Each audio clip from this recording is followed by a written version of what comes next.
മുണ്ടക്കയിൽ നിന്നുള്ള ദൃശ്യങ്ങൾ നമുക്ക് വീണ്ടും ലഭ്യമായി തുടങ്ങിയിട്ടുണ്ട്. ആ വീടിനുള്ളിൽ ഇപ്പോഴും തെരച്ചിൽ നടന്നുകൊണ്ടിരിക്കുകയാണ്. അതിനകത്ത് 5 പേർ കുടുങ്ങിക്കിടക്കുന്നുണ്ട്.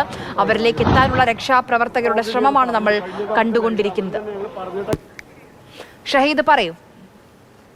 ഹരിയ, ആ രക്ഷാപ്രവർത്തനം ഇപ്പോഴും പുരോഗമിച്ചുകൊണ്ടിരിക്കുന്നു. രാവിലെ 8 മണി മുതൽ തുടങ്ങിയതാണ്. വലിയ പ്രതിസന്ധികൾ ഉണ്ടായിരുന്നു. അടിസ്ഥാന സൗകര്യം ഈ കോൺക്രീറ്റ് കട്ട് ചെയ്യാനുള്ള സൗകര്യമൊന്നും ഉണ്ടായിരുന്നില്ല. അങ്ങനെ അവർ ഹാമർ ഉപയോഗിച്ച് തകർത്തത് വടം ഉപയോഗിച്ച് വലിച്ചു മാറ്റിയാണ് ഇപ്പോൾ ആ കോൺക്രീറ്റ് പാടുകൾ അവിടുന്ന് മാറ്റിയത്. അതിനുശേഷം കല്ലും മണ്ണും മരങ്ങളും ഒക്കെ പുരണ്ട് കിടക്കുന്ന ചളിപ്രദേശം ചളിയായി മാറിയിരിക്കുകയാണ്. ആ വീട് പരിസരമൊക്കെ അത് മരമൊക്കെ അവിടുന്ന് മാറ്റിക്കൊണ്ടിരിക്കുകയാണ്. 5 പേർ, അതായത് ഈ വീട്ടുടമസ്ഥൻ അല്ലെങ്കിൽ വീട്ടിന്റെ ഗൃഹനാഥൻ എന്ന് പറയാവുന്ന രീതിയിൽ സുദേവ്, 54 വയസ്സുള്ള സുദേവ്, അവരുടെ ഭാര്യ ഷീജ, അമ്മ നീലു 75 വയസ്സുള്ള, പിന്നെ ഇവരുടെ സുദേവിന്റെയും ഷീജയുടെയും 2 മക്കളായ വിഷ്ണുവും വൈഷ്ണവും, മനസ്സിലാക്കുന്നത് 19ഉം 25ഉം വയസ്സാണ്. ഇവരാണ് ഇവിടെ വീട്ടിനകത്ത് ഉണ്ട് എന്ന് ഈ സുദേവിന്റെ സഹോദരങ്ങൾ, 2 സഹോദരങ്ങൾ അവർ സാക്ഷ്യപ്പെടുത്തുന്നുണ്ട്. ഈ വീട്ടിൽ തന്നെയാണ് അവരുള്ളത്. അവരുടെ ഒരു സഹോദരിയുടെ വീട് തൊട്ടടുത്തുണ്ടായിരുന്നു. ആ സഹോദരി ആദ്യ ഉരുൾപൊട്ടൽ ഉണ്ടായ സമയം, അതായത് ഞാൻ രാത്രി 1:30 ആദ്യ ഉരുൾപൊട്ടലുണ്ടായ സമയത്ത് തന്നെ സഹോദരി ഒഴുക്കിപ്പെട്ടു. ഈ വിവരം ഈ ബന്ധുക്കൾ, ഈ സുദേവിന്റെ, അതായത് ഈ സഹോദരങ്ങളുടെ, ഇപ്പോൾ ഇവിടെയുള്ള ഇവരുടെ സഹോദരനായ സുദേവും അവരുടെ ഭാര്യയും ഒക്കെ വിളിച്ചറിയിച്ചിരുന്നു, ഇങ്ങനെ സഹോദരി ഒഴുക്കിപ്പെട്ടിട്ടുണ്ട് എന്നുള്ള കാര്യമൊക്കെ. ഞങ്ങൾ വീട്ടിനകത്തുണ്ട് എന്ന് പറഞ്ഞതാണ്. അങ്ങനെ ഫോൺ വെച്ചതാണ്. പിന്നീടാണ് വലിയ ഉരുൾപൊട്ടൽ വീണ്ടും ഉണ്ടായത്. അതിനുശേഷമാണ് ഇതിൽ നിൽക്കുന്ന വീട് മുഴുവനും തകർന്നടിഞ്ഞു പോയത്. അതുകൊണ്ട് തന്നെ വീട്ടിൽ ഇവരുണ്ട് എന്ന് തന്നെയാണ് ഇവർ പറയുന്നത്.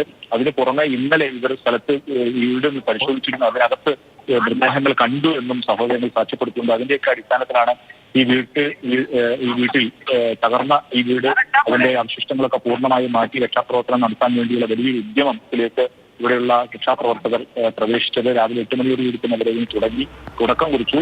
പക്ഷേ ഈ കോൺക്രീറ്റ് കട്ടിംഗ് മെഷീൻ ഇല്ലാത്തത് വലിയൊരു പ്രതിസന്ധിയായിരുന്നു. അതാണ് ഇത്രയും വൈകാൻ കാരണം. അങ്ങനെ ഹാമർ ഉപയോഗിച്ച് ഈ കോൺക്രീറ്റ് അടിച്ചു തകർത്ത ശേഷമാണ്, വടം കെട്ടി വലിച്ച ശേഷമാണ് അവർക്ക് ആ കോൺക്രീറ്റ് മാറ്റാൻ കഴിഞ്ഞത്. ഇപ്പോൾ അതിൽ വലിയ മരം കഷ്ണങ്ങളും ഒക്കെ ഉണ്ട്.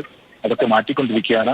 അധികം വൈകാതെ തന്നെ വീട്ടിനകത്ത് ആരെങ്കിലും ഉണ്ടെങ്കിൽ, ആ വീട്ടിനകത്ത് ഉണ്ടായിരുന്നെങ്കിൽ അവരെ കണ്ടെത്താൻ കഴിയുമെന്നാണ് പ്രതീക്ഷ.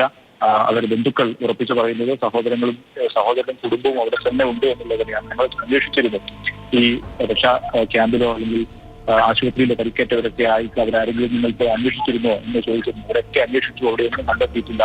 ഈ വീട്ടിൽ തന്നെയാണെന്നാണ് നിങ്ങൾ വിശ്വസിക്കുന്നതെന്ന് അവർ പറഞ്ഞിരുന്നു.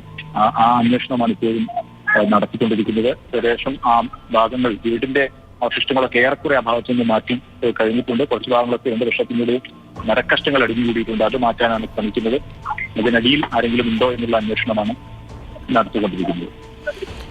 തീർച്ചയായും ഷഹീദ് പറയുമ്പോൾ എത്രത്തോളം പ്രയാസമാണ് ആ രക്ഷാദൗത്യമെന്ന് നമുക്ക് മനസ്സിലാകുന്നുണ്ട്. അവിടെയുണ്ട്, എൻ്റെ ഉറ്റവരെന്ന് കാണിച്ചു കൊടുക്കുന്നുണ്ട്. പക്ഷെ അതിനകത്തേക്ക് പോകാൻ കഴിയാത്ത സ്ഥിതിയും അത്രയും വലിയ പ്രയാസം നേരിട്ടുകൊണ്ടിരിക്കുകയാണ്.